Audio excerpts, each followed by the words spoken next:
We will take the next question. Assalamu alaikum. My name is Zishan. I am from Pakistan.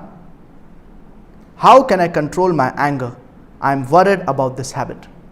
There are various ways in which we can control our anger, and our Prophet, peace be upon him, has mentioned it in the ahadith, ways how to control or curb down our anger. The first and the most important is saying, A'udhu billahi minash shaitanir rajeem. I seek refuge in Allah from Satan the accursed.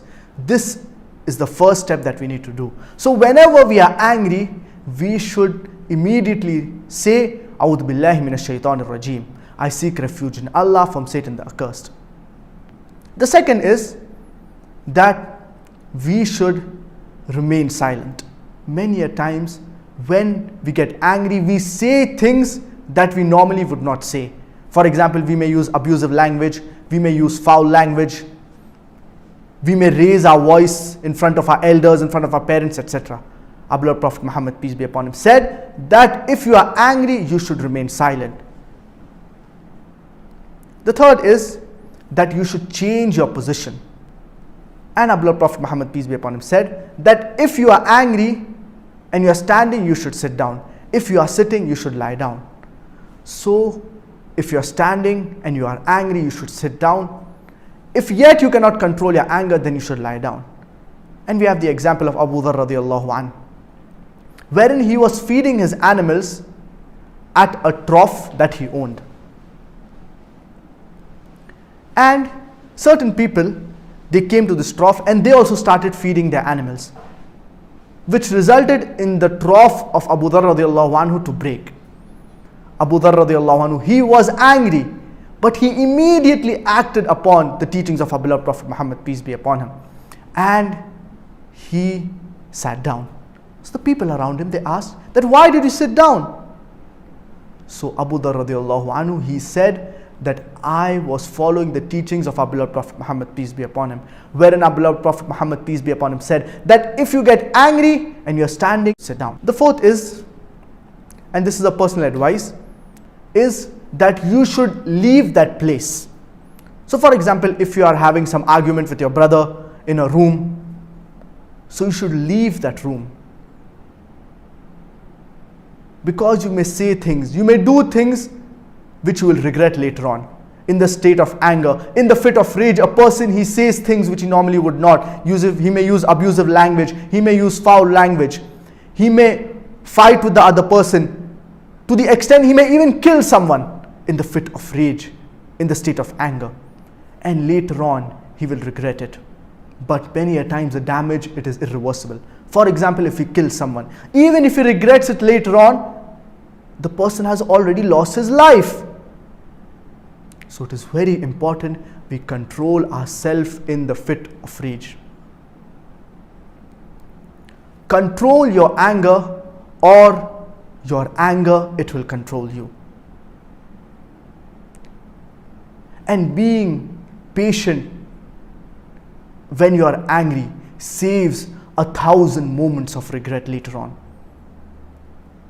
If you are patient in this state of anger, it will prevent you from doing things that are wrong, will prevent you from doing things that are haram. For example, if you are angry with someone and in the fit of rage you kill this person, we seek refuge in Allah from this. And later on, even if you regret this act, it is irreversible. This person, he has already lost his life. And our beloved Prophet Muhammad, peace be upon him, said, the strong believer is not the one who wrestles down his opponent. The strong believer is the one who controls himself when he's angry. We have the example of Ali radiallahu anhu, wherein he was fighting for the sake of Allah subhanahu wa ta'ala against a non-Muslim. And Ali radiallahu anhu, he's about to kill this non-Muslim, when this non-Muslim, he's about to be killed, he spits on the face of Ali radiallahu anhu. Ali radiallahu anhu, he immediately stops fighting. This non-Muslim, he's shocked. Why did Ali radiallahu anhu stop fighting and didn't kill me when he could have done it so easily?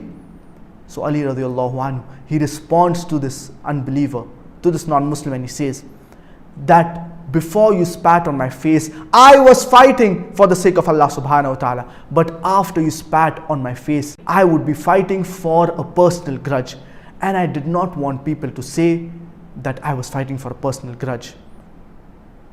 Imagine, look at the iman of Ali radiallahu anhu, that he stops fighting with this non-Muslim just because he spat on his face. This was the iman of the Sahaba. And if you look at the lifestyle of our beloved Prophet Muhammad, peace be upon him, the first 13 years of prophethood in Makkah, towards the end of these first 13 years, wherein Sahaba like Umar radiallahu anhu, Hamza radiallahu anhu, they embraced Islam, the Muslims, they started getting powerful. They had the strength. And many of the Sahaba, they wanted to fight back against the oppression that was done to them. But it was the commandment of Allah subhanahu wa ta'ala to remain patient. Even though they wanted to fight back, they were angry at these kuffar, at these mushrikeen, yet they bore it with patience and perseverance. So many a times you have the means to get angry, but you prevent yourself. That is greatness. So you should abstain from doing anything that is haram, control ourselves in the fit of rage, in the fit of anger. And our beloved Prophet Muhammad, peace be upon him, said that the one who controls his anger when he has the means to act upon it, Allah subhanahu wa ta'ala will fill his heart with contentment on the day of resurrection. Subhanallah, what a hadith.